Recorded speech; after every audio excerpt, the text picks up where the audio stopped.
K98 Talk is expanding its lineup for 2015. This means we are expanding our advertising base. Whether you're a startup trying to push through to the next level or an established business trying to supplement your advertising budget, web-based advertising is a solid investment.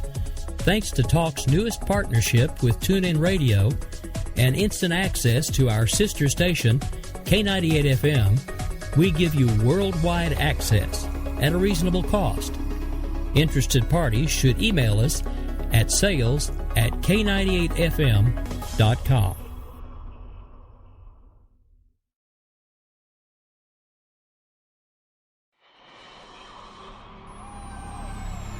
K98 Talk is expanding its lineup for 2015. This means we are expanding our advertising base. Whether you're a startup trying to push through to the next level or an established business trying to supplement your advertising budget, web-based advertising is a solid investment. Thanks to Talk's newest partnership with TuneIn Radio and instant access to our sister station, K98 FM, we give you worldwide access at a reasonable cost. Interested parties should email us at sales@k98fm.com.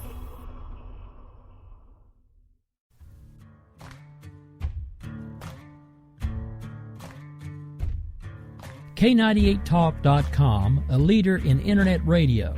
So grab your seatbelts and take the ride of your life on K98talk.com.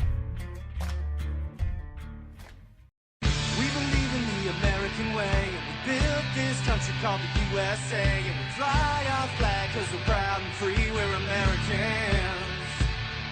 Red, white, and blue is our way of life. Never back down from a challenge or a fight. Nature provides, God gives the rights, we're Americans. We fish the waters and we hunt the lands. We forge the steel with our own two hands. With what we've got, we do the best we can, we're Americans.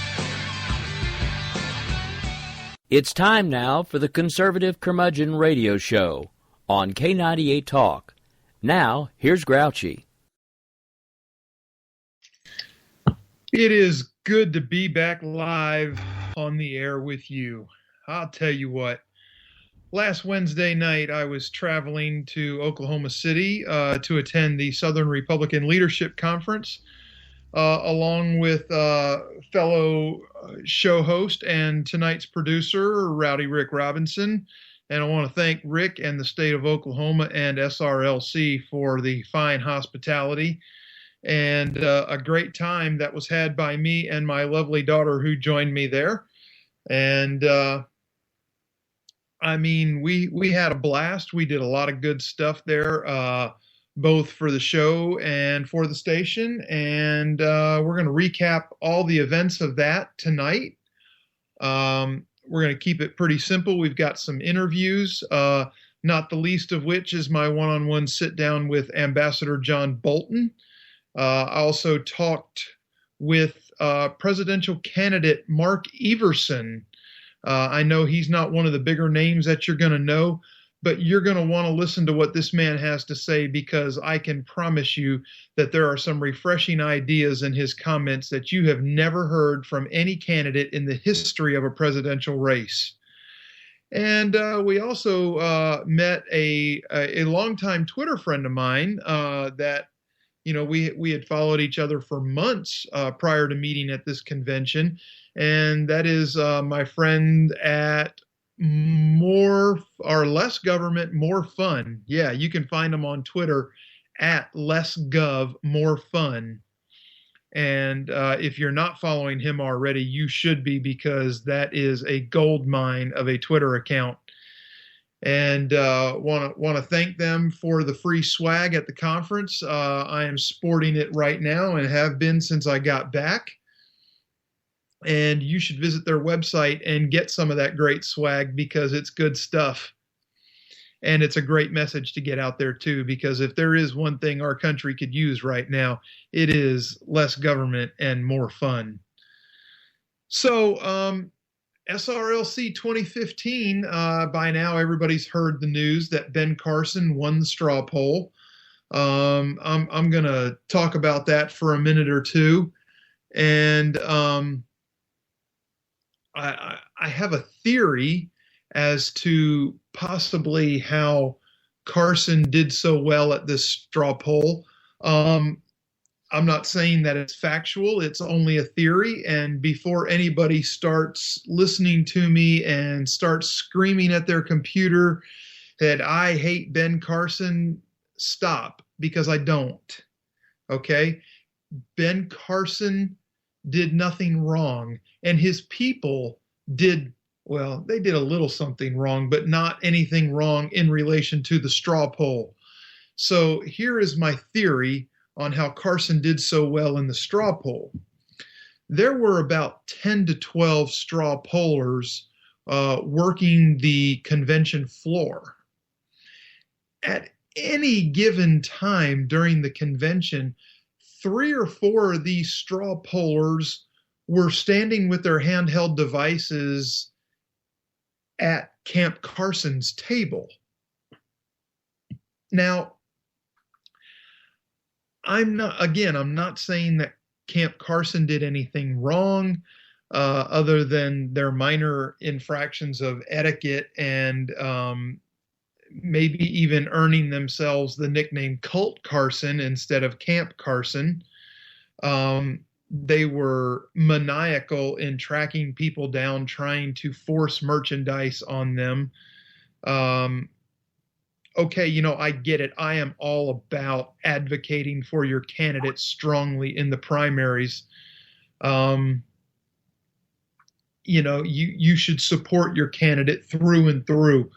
But these pollsters, in my humble opinion, should have been in a neutral site on the convention floor, possibly tucked behind what was called Radio Row, possibly on the other side of the convention where no candidate tables were set up, and just had a sign pointing people to them to go take the straw poll.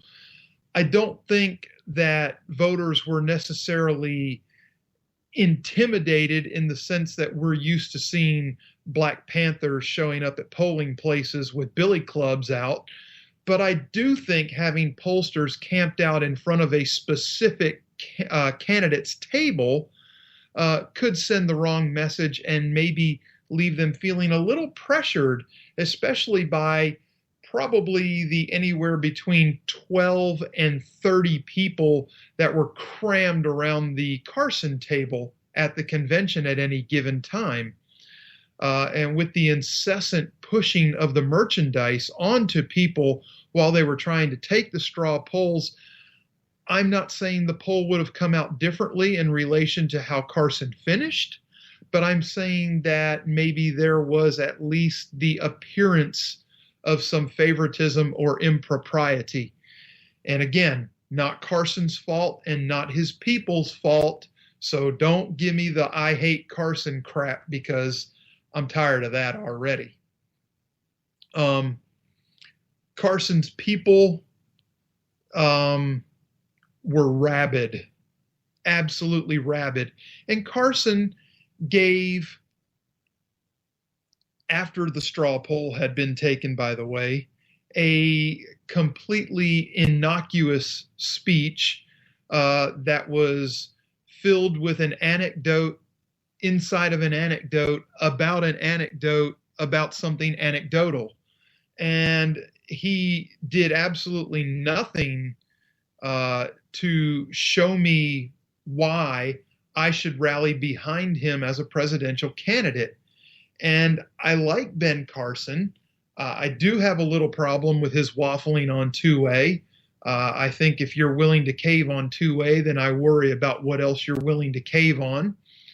But I know he's working hard to restructure his stance on 2A from the earlier comments that he made. I just haven't heard anything to convince me yet. That's my opinion. And I have a candidate in my mind who has an issue or two that he could stand to solidify on too. So I'm not just throwing Carson under a bus here. He's not the only one that needs to do some shaping up on the campaign trail. And that's my 2 cents on the straw poll. I say congratulations, Ben Carson. You did win this straw poll, and that bodes well for you for the big Fox debate with Facebook coming up. So congratulations. We shall see what we shall see moving forward.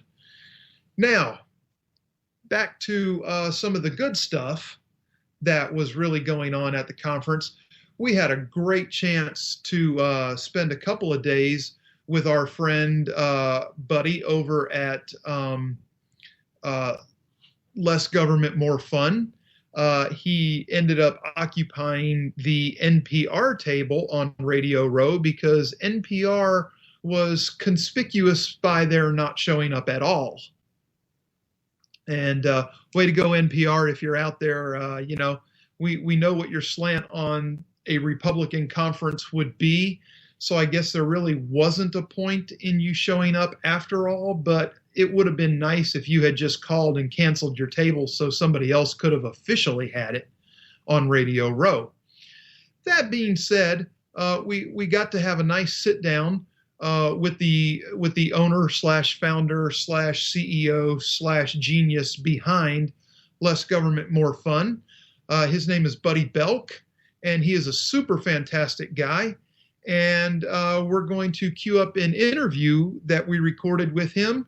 And if we can get Mr. Producer to hit the play button, we'll go ahead and take a listen to that. All right, so this is Rick Robinson coming to you live from the Southern Republican Leadership Conference 2015.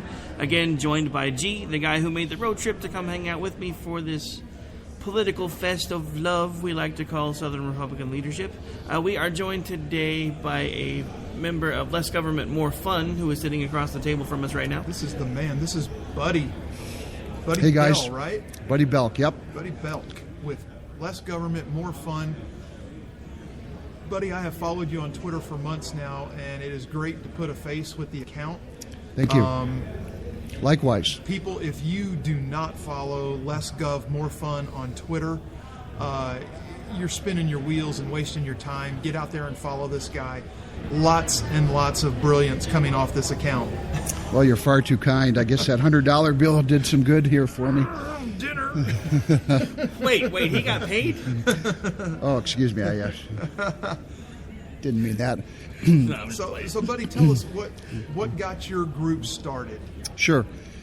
Well, 3 years ago this September, I left a company I'd been working at for 31 years. And I did that because about this time of year, 3 years ago, I was so mad about what was going on in politics and how big this government had continued to grow. Prior to that, I had not really been involved in politics at all. But I was frustrated beyond belief. I told my family that I'm thinking about a career change, and I started to save money. And September 3 years ago, I left Target Corporation, where I'd been for 31 years, because I had to start my own business, which is where Less Government, More Fun came out of.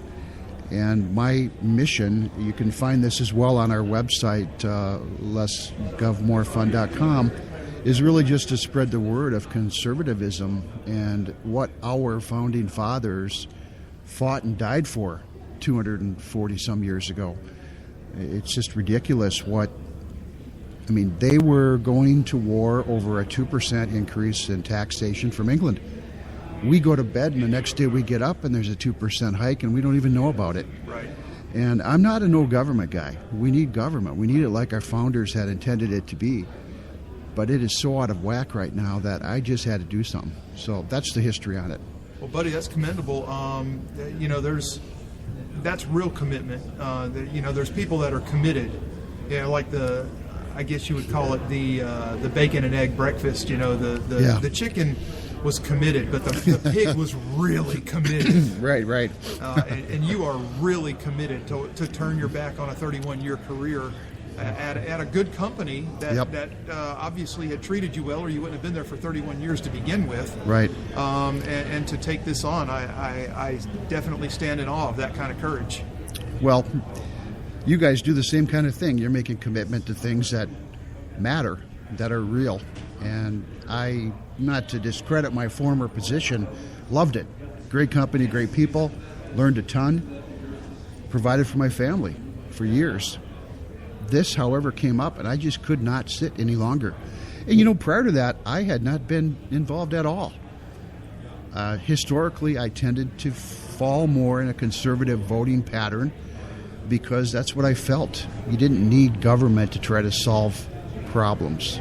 Right. Not like they try now. And Reagan had all kinds of wisdom he shared about that and how big government was so wrong. Right. Absolutely. I don't need English language. I'm from the government and I'm here to help. Yeah. Right. Yeah. Those 9 words, yeah. Absolutely. And we don't, I guess, I don't know what the stopping block is with government thinking that we need them to nanny us. Right. We don't need that. What we need is people to take personal responsibility for themselves and their decisions and their actions, and to stand on their own 2 feet and live with whatever life hits them with. That's right. That's exactly right. I think that's why I'm here, because a number of these guys and gals that are speaking here today and yesterday, they have that same sort of notion we do, that government is not the answer. Right. And they're not afraid to admit government's in the way. Yeah. Government's too big. Now, honestly, talk is cheap, right? So what I think we all want to see is that after this, it isn't just talking about it. It isn't just saying we're going to do something about it. Right. It's actually doing it. Taking some action. And I want to hold these candidates accountable. And we should. We all should. Mm-hmm. For whatever it is we're after in the form of less government. We should be holding them accountable for whatever that action is, because I'm sure that everybody out there has something they want the government out of. We may not all agree on what it is, right? But there's something that the government needs to be out of.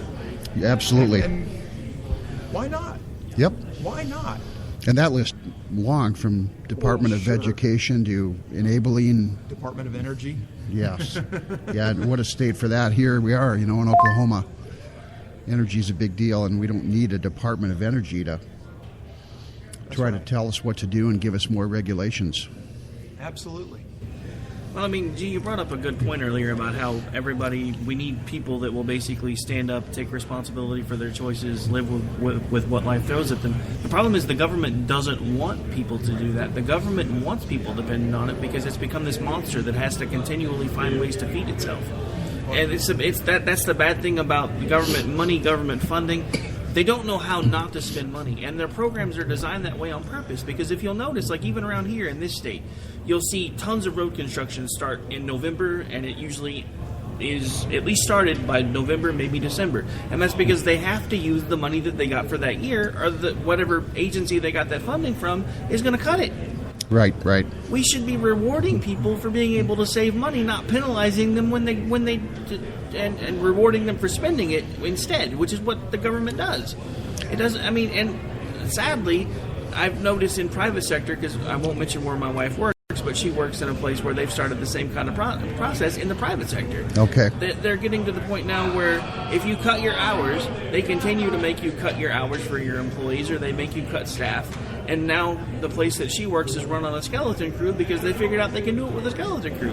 So they've got like 15 people where they used to have 40 doing the work of the other 5 times the people that used to be there. And it's just... Now, I don't know what your wife does. For anybody out there listening, Rick and I actually just met in person yesterday for the first time. We've dealt with each other online for months now, but this is our first meeting, so I don't know what your wife does. Is her job by chance in manufacturing? No, it is not. Okay. Just curious, because I actually covered that very aspect of manufacturing and what's going on with wages in America on one of my shows previously. Yeah, well, I guess, the government piece, right? You need government, and the road construction and doing infrastructure things. I think those are smart things to do. What were intended originally, our founders, to take care of us, right, to protect the American people, to get a border that secures us and protects us. Absolutely. It's the excessiveness of it, right? Yeah. It's the overindulgence and overabundance and the necessity of useless regulations. And this administration is famous for over-regulating. Good God. What is this? What is this administration not famous for? Well, I mean, other than being able to fight. Never mind. They've attached regulations to their regulations, so Right. I mean, they're re-regulating their own selves. Do you realize that with all the laws on the books right now, every average American commits at least 3 felonies a week and has no idea? No. It's not surprising, though. I didn't know that. I'm going to have to stay out of the sight of the authorities, I guess, more than I am. But yes, that's a propensity, I think. And now let's just skip ahead to a year, and if we get someone elected that is a more conservative, patriotic candidate, I think the fact that regulations have been so excessive that the new person is going to be able to look and shine wonderfully based on the changes they can make. You know, that'll be one of the good things that come out of it. Absolutely. If you have to find something good. Yeah, I've definitely I've heard tale of candidates. I haven't heard the actual quote yet, but I heard that Cruz actually had said one of his first things he would do if elected would be to sign an executive order undoing this administration's Yes. executive orders. That's right. I have not heard that quote, but I was told that he made it. He So, did. He did. Okay. I saw it during his announcement speech. Okay. If anybody wants to Okay. look that up on C-SPAN. I mean, that to me, that's a great start. Yes, absolutely. And that's kind of like that joke about the million lawyers at the bottom of the ocean. It's a great start. Yeah. I don't think I'd actually heard that joke. But the punchline's pretty hilarious. Yeah, it's simple. It's just like, what do you call a million lawyers at the bottom of the ocean? A great start. I heard a good one on St. Patrick's Day this year. I'd never heard. The fella behind the mic said, yeah, I heard a new joke yesterday. An Irish guy walked out of a bar. As a Scot, I can semi-relate to that. As someone who's part Irish, I'm part Irish too, and I still thought that was There you funny. go. Hey, There you go. self-deprecation is my thing. Besides, that's why God invented alcohol. Otherwise, the Irish would rule the world. That's right. Pretty good. That's pretty good. So, buddy, while we've got you here and we're going, tell people where we can track you down on all your social media outlets, and let's get some people turned on to you, because your message is something that needs to be broadcast more. Well, thank you. You referenced the Twitter. That's the @LessGovMoreFun. And I keep all of the monikers the same, so there's consistency. So if you end up going to our website, it's lessgovmorefun.com, and you'll be able to find us on Facebook. There we're facebook.com/lessgovmorefun, as well as other places like Pinterest, Tumblr. Oh, you're everywhere. Well, we're trying to do it. Like you guys know, it takes time whenever you do anything, so we're just working on it. And any assistance out there, any other supporters that want to keep up to speed on some of the latest government news, as well as hear from direct quotes from our founding fathers. That's really what I do, is a combination of those couple things, and keep people in the loop. We also started up a blog, which you'll be able to find on our website. So yeah, those are all the resources. Fantastic. Anything else you'd like to add while we're here? I'm just really glad you guys are here. It's good to meet you. And Oh, it's great to meet you. Yeah, good. absolutely. Like I said, I've enjoyed tweeting with you for months now, and likewise. I hope that's only going to grow and continue now that we actually know each other. Right, absolutely, for sure. It's always good to connect with like-minded folks. I know there's a lot of people in your listening audience that must feel that way, or they wouldn't be tuning in. So Well, they better be. I'm not getting hate tweets, so I mean, and don't get me wrong, folks, I take hate tweets. I don't mind. Everybody's entitled to their opinion. You may not like mine, and I can live with that. I'm a big boy. yeah, I hear you. Amen. All right, well, it was a pleasure meeting you, sir. I do appreciate you taking the time to sit down with us. I don't believe I am actually following you on Twitter yet, but I will rectify that now that I've gotten to know you a little bit more. And also, if you ever want to come on and maybe plan out a little bit longer of an interview, we are always open for that. Well, thank you. Just hit us up. Thank you for that. We both have our own shows, as well as we've got Probably got a couple of fistfuls of other show hosts that I'm sure would love to have you on as well. We'll be happy anytime for anyone to share. Right. Absolutely. Well, thank you so much, buddy. We appreciate it. Thank you, guys. Good to meet you.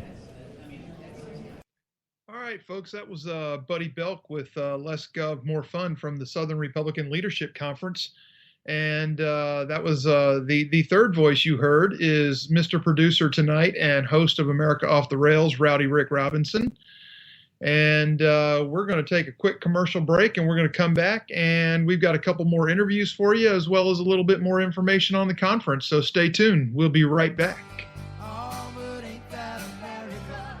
You and me, ain't that America? Something to see, baby. Ain't that America? Home of the free, yeah.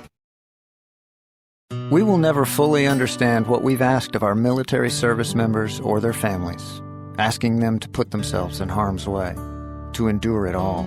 But we do understand that it's our turn, our duty, to keep them secure for the rest of their lives. Wounded Warrior Project long-term support programs help our most severely ill or injured veterans live independently, at no cost, for life, so that they might stand at ease. Join us at findwwp.org. Hey everybody, this is Jason, host of According to Me. I'd like to invite you to check out my show. It's a 2-hour show that lasts 60 minutes and... Listen, I hate to interrupt, but one thing I can do is read off a script. Just say, let me be clear a lot. It works. President Obama, I can handle this. It's a radio promo. I'm not green. I've done this before. Did someone say green? Now, Al Gore is here. Listen, I'm just trying to record a radio promo. Do you mind? Now, do you say good things about me on the show? No, not at all. But if it makes you feel any better, I rip on Republicans just as much. The AM radio frequencies give off very high levels of radiation. Look, my show is on the internet, which you invented. Can I just do my promo? I got a pen. I can veto that, you know. I know you got a pen. It's not a law. It's a radio promo. Listen, just listen to my show. Barack Obama and Al Gore hate it, so you're going to love it. Here's an executive order. Don't listen to his show. He doesn't like me. He's racist. And he doesn't recycle either. That's it. I'm done. It's According to Me, Wednesdays, 10 p.m. Eastern, right here on K98 Talk. We're gonna spread happiness. We're gonna spread freedom. Obama's gonna change it. Obama's gonna lead 'em. So let me be clear. You didn't build that. Everything he's done is clean as a whistle. He's never not only broken any law, he's never done anything wrong. He's the perfect father, the perfect husband, the perfect American. Hey y'all, this is Sam Janney, or the Bunny as many of you know me by, your friendly neighborhood bad girl of conservatism. Here to talk to you about my show. I'll talk about conservative issues, my top 10 douchebags of the week, and have some pretty badass conservative guests on the show. All that, plus me, your resident bunny with a chainsaw.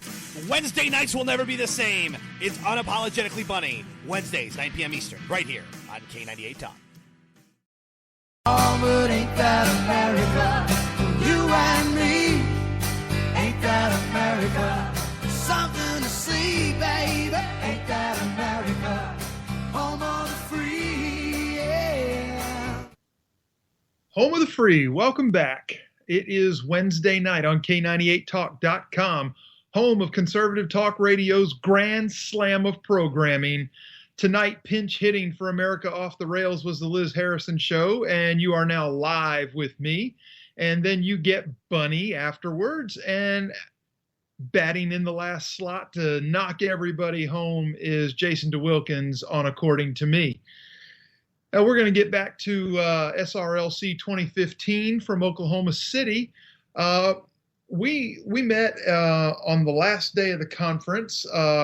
Unfortunately, Rick could not be with us. He was dealing with his son's high school graduation. Congratulations to the young man, by the way, Mr. Producer. And we met a presidential candidate that actually wasn't recalled back to the Senate and didn't duck out the door to avoid media questions like Chris Christie did. Yeah, I'm calling him out. he was a chicken shit, and he ran out the door when it got time to answer the tough questions. He gave his speech and he bolted. But Mark Everson, who had spent numerous years in government working for the Reagan administration and the Bush administration, was more than happy to sit down with us and to talk with us. And he gave a fantastic take on some really refreshing ideas about the presidency. And we're going to cue that up here in just a second and get that rolling. I'm going to make the disclaimer that Mr. Everson is local to me here on the beautiful Gulf Coast. He's about an hour away from where I'm at over in Mississippi, and he made a lot of sense, people. I'm telling you, you don't know who this man is. Some of you that are big into the economic front in this country might recognize his name, as he did used to be the commissioner of the IRS. But take a close listen to what Mark Everson has to say about his candidacy for president and some of the ideas that he wants to put forward, because quite frankly, I found it to be a breath of fresh air. So, Mr. Producer, if we can cue up Mark Everson, let's go ahead and roll him. So, good morning, folks. We are live at Southern Republican Leadership Conference again. We are here this morning with candidate for President of the United States, Mark Everson, from the Mississippi Gulf Coast, if I am not mistaken. Is that correct, sir? That's right. Pascagoula, Goche, right down there, tucked up against the Alabama border. Absolutely. Eagle Shipyard. Exactly, and Chevron. That's the biggest. Chevron's got their biggest refinery in the Americas, right there in Pascagoula. Absolutely. Familiar with the area. We've actually lived there ourselves since 1995 now. That was our second time. I actually finished high school in that area. So, beautiful place. I know it well, all the way. Stationed at Keesler for 6.5 years. Right. Pre-storm. Right. But let's talk a little bit about your candidacy this morning. I read some literature, and I like what I hear. I do have some questions. You express fundamental tax reform in a strong way. I noticed that was at the top of your list of items.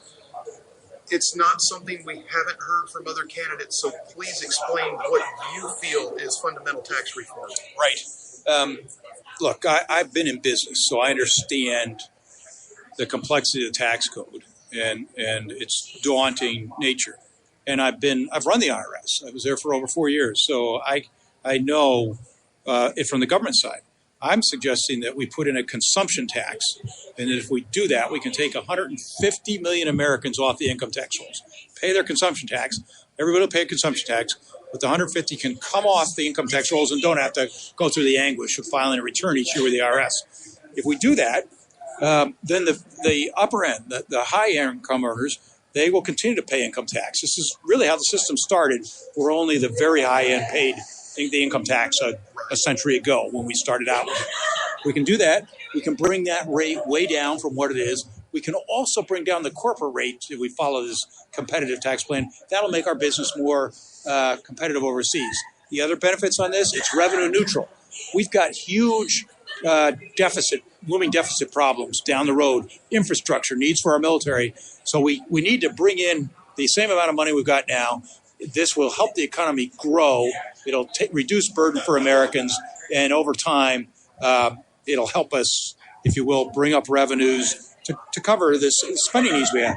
Okay, now when you say consumption tax, yes, that to me kind of rings along the lines of what the fair tax would accomplish. The fair tax is a more pure consumption tax only. The fair tax or the flat tax, people are saying the problems with those programs, they're very attractive from the point of view of their ability to understand them and their simplicity, but the ability, there are two issues. One, getting in enough revenues to replace what we have now, which is essential.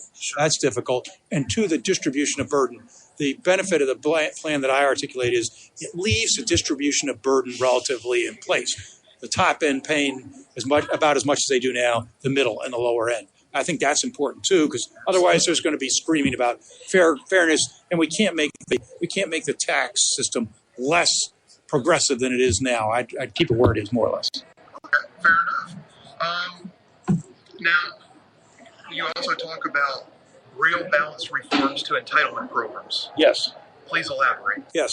Right now, our deficits have come down. They were up at 10% at the worst of the recession and the high spending point. They're down at 2.5% or so, but they're going to creep back up in the out years as people, I'm 60, as people my age get older and draw benefits. And if we're not careful, two things will happen. One, the debt will increase to a level that is unsustainable, and at some point there'll be a meltdown.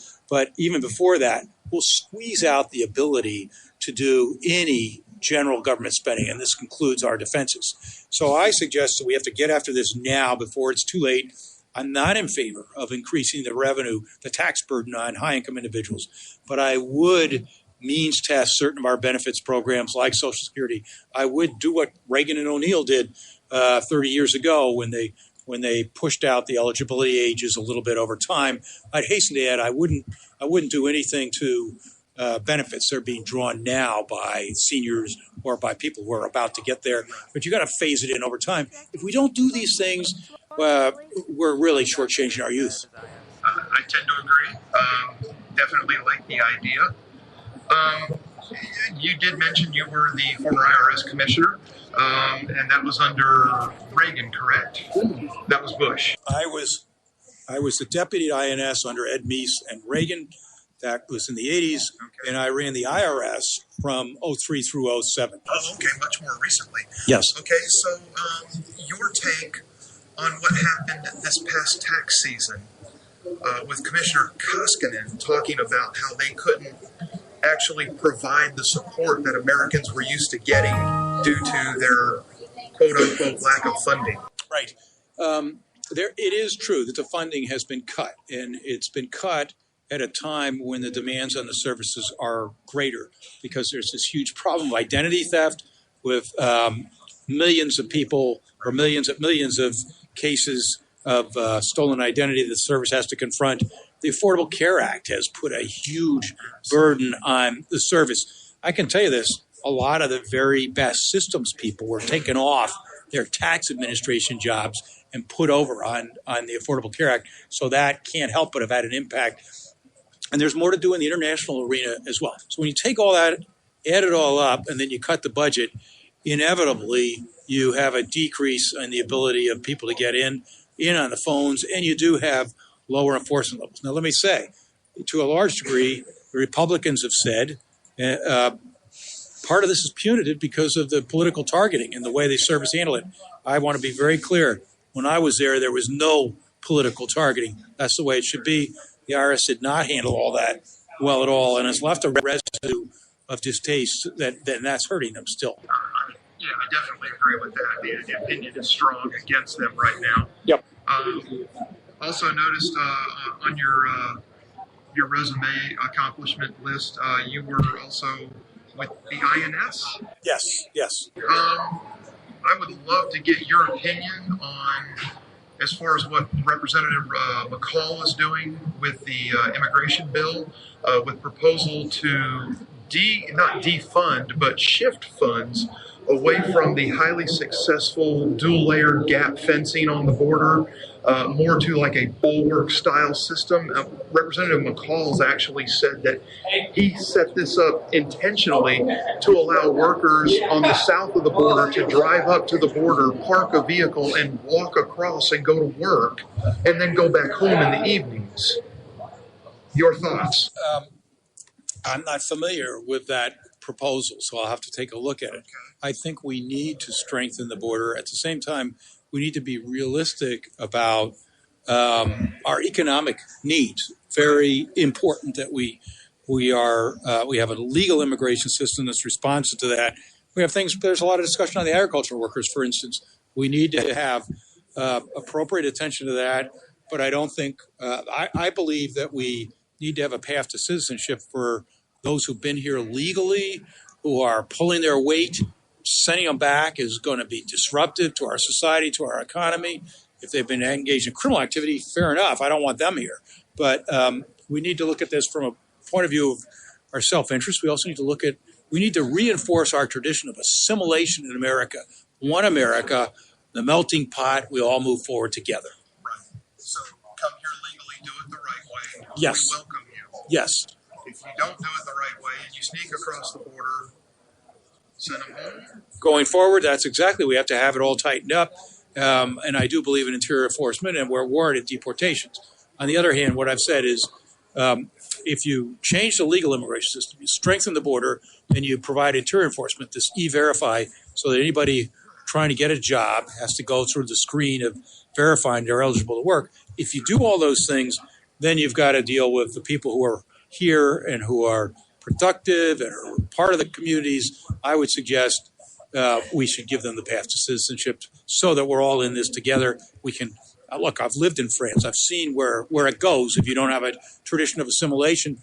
We don't want to follow Europe into incoherence, chaos, and grave division over how to confront radicalism. I noticed that. Yeah, I know exactly what you're talking about. I noticed Greece is actually enacting a tax on their citizens to withdraw cash from banks now. Unreal. But okay, here's something else that a lot of people don't know about Mark Everson. Yes. Mark Everson was with the United States Information Agency. Yes. A branch of government that no longer exists. Right. And a Right. lot of people wouldn't recognize the name had I not mentioned it doesn't exist anymore.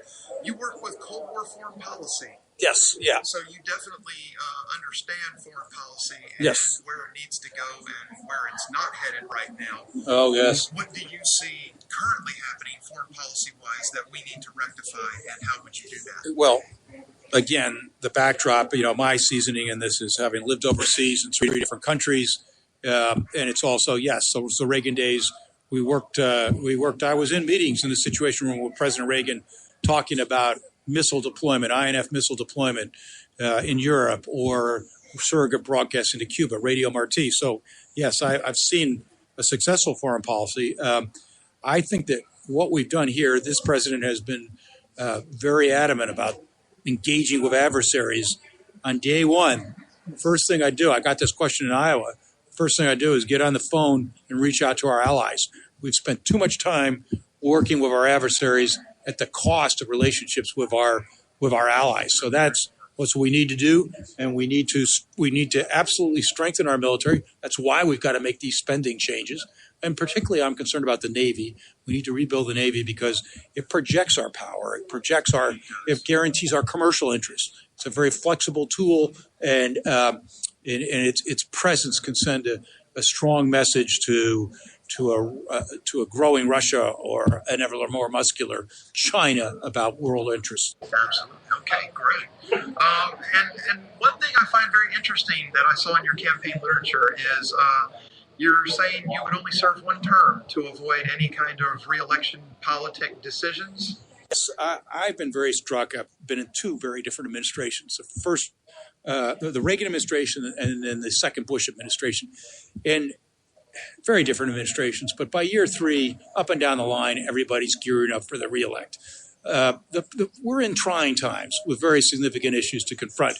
Americans should be confident that they have a leader and a team of people that are worried only about the national interest and not political interest. So I suggest, yes, I'm running for a single term.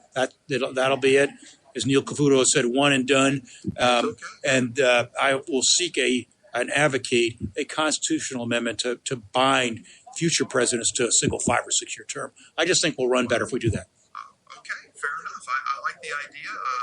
I'm not a dynasty fan of anybody in office, so yeah. I don't care. You've got that issue too.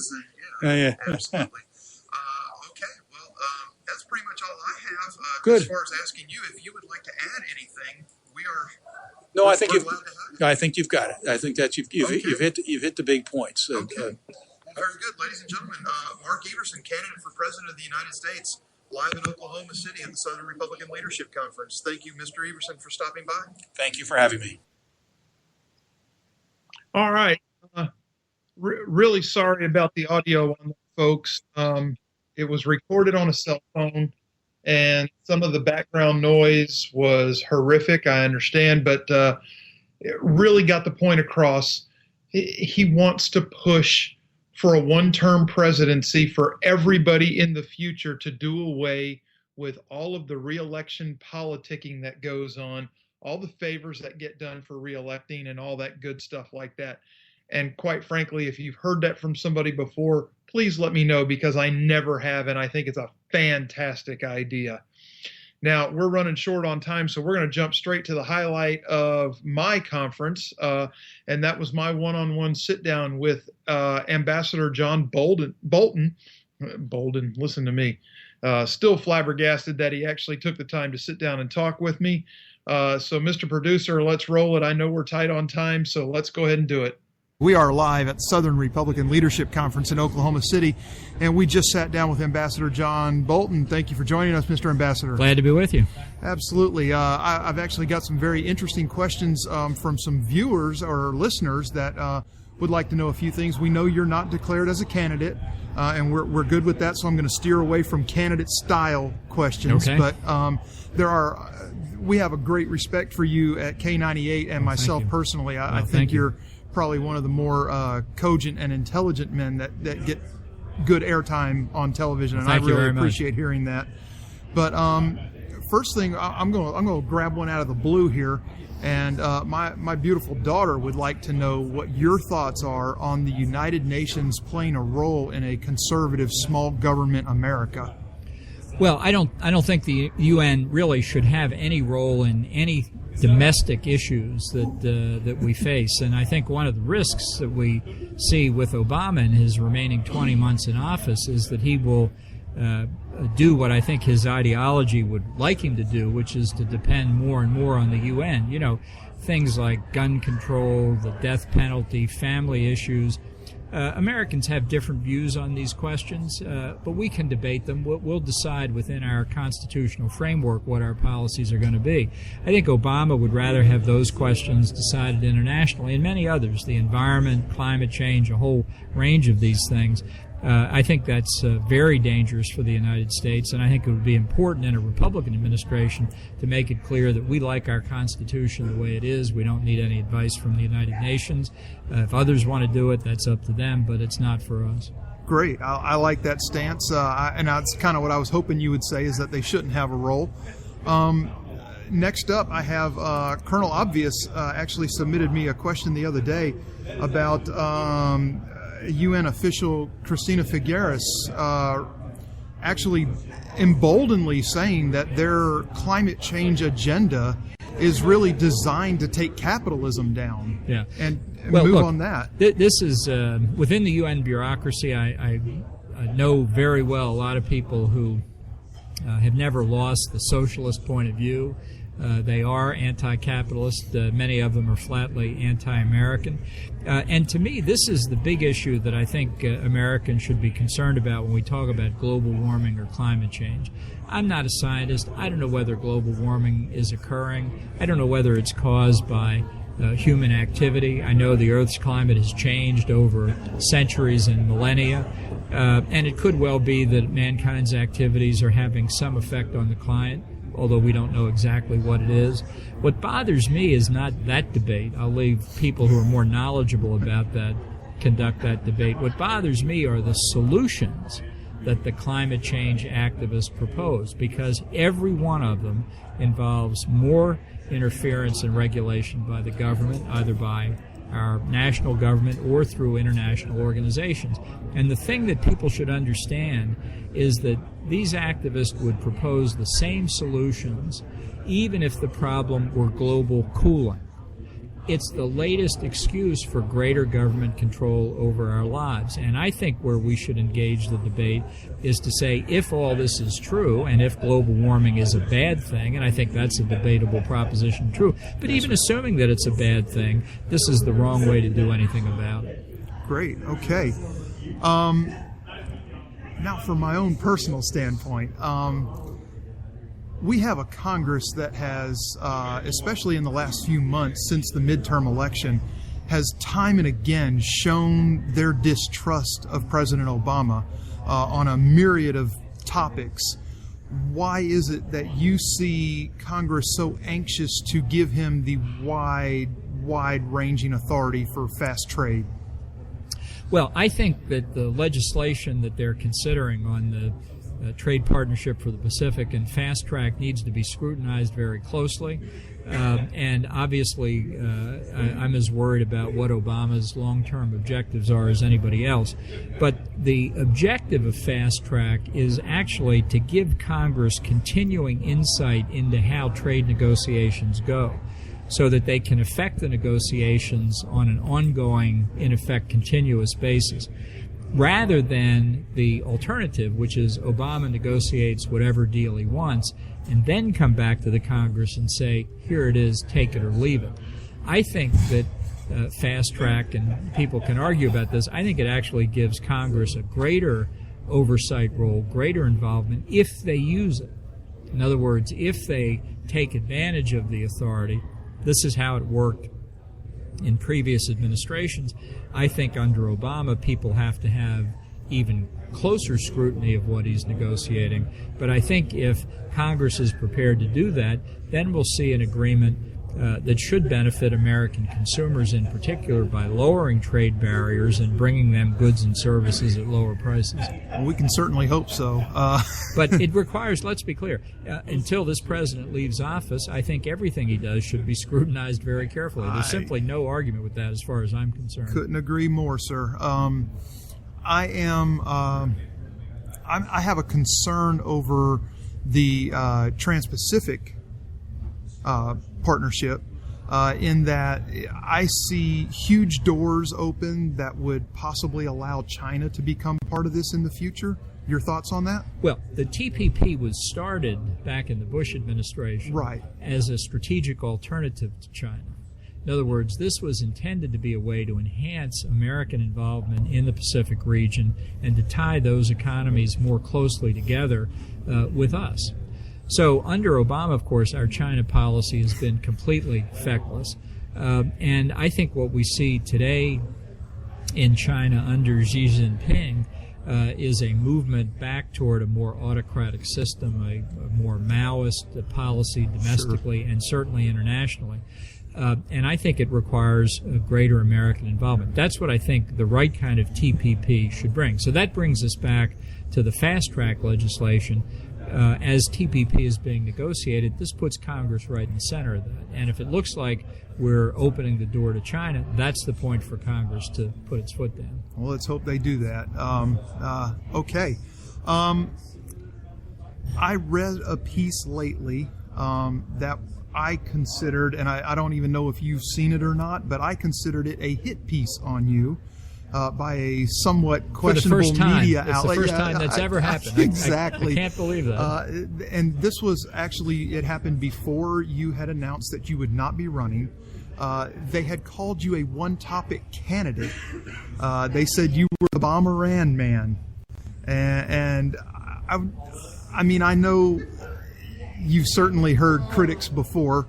What kind of response would you have for somebody posting, first of all, something that ridiculous to, as whether you're a candidate or not a candidate, just to try to box somebody up like that and sum up everything you stand for in Let's Bomb Iran? Well, I wrote in my memoir of my time at the State Department, Surrender is Not an Option, in that book, 2 chapters on our Iran policy during the Bush administration, both when I was Undersecretary for Arms Control and when I was at the UN, where I laid out what we could have done and what might have worked, going back now almost 15 years, to stop Iran from getting nuclear weapons, because that was obviously my preference.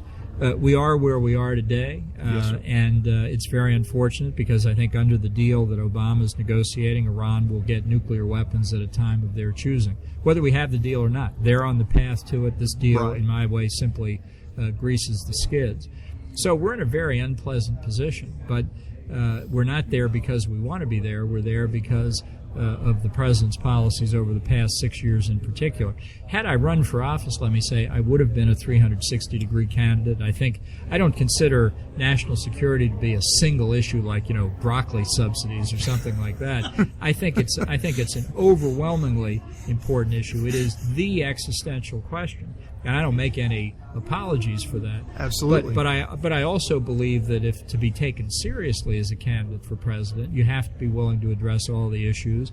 I've been fortunate in recent years to be at the American Enterprise Institute in Washington, home to some of the country's best economists. Yes, sir. And I've absorbed a lot of that. I have strong views, mostly libertarian, on domestic economic policy. And I would have been happy to debate that. I will miss it. I'm not saying the decision not to run left me entirely happy, but I'm a realistic person, and yes, I saw the reality, and I decided that was the thing to do. So I know we're tight on time here, but what does the future hold for Ambassador John Bolton at this point? Well, with the PAC and the Super PAC and the foundation that I've created, we spent in the 2014 election on behalf of House and Senate candidates, raised over $7.5 million. I had 25,000 contributors. I think I can triple that in this election cycle with a presidency at stake, with 24 out of the 34 Senate seats up being held by Republicans. The presidency is central, but the last thing we want to see is a Republican win the presidency and lose control of the Senate to put Chuck Schumer in as the majority leader. So we've got a lot of work to do. This is an incredibly important election. I want to move all the Republican candidates to talk more about national security. I am ready for Hillary. I'm ready to talk about her right now. Absolutely. And through the PAC and the Super PAC and the foundation, each in their appropriate way, that's what I'll be doing. Fantastic. And lastly, as we sum up here, Mr. Ambassador, let me please thank you for your service to this country, both in the Corps and also militarily, your service.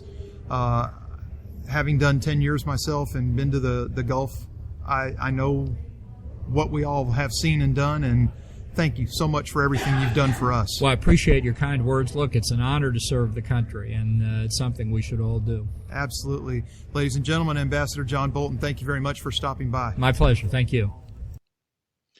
All right, and like I said, we are getting tight on time. That was my sit down with Ambassador John Bolton. I would love to have a half hour with him instead of the 10-minute window they could afford me. But it was a fantastic honor to get to sit down with him and chat like that. Ladies and gentlemen, we're going to wrap up the show for tonight. It is time for Unapologetically Bunny, and she will be followed by, according to me, with Jason DeWilkins. The second half of your K98 Conservative Talk Grand Slam of Radio on Wednesday nights is queued up next. I hope you'll be back next week with me for the Conservative Curmudgeon Show. Thank you, and God bless. Country called the USA, and we fly our flag because we're proud and free, we're Americans. Red, white, and blue is our way of life. Never back down from a challenge or a fight. Nature provides, God gives the rights, we're Americans.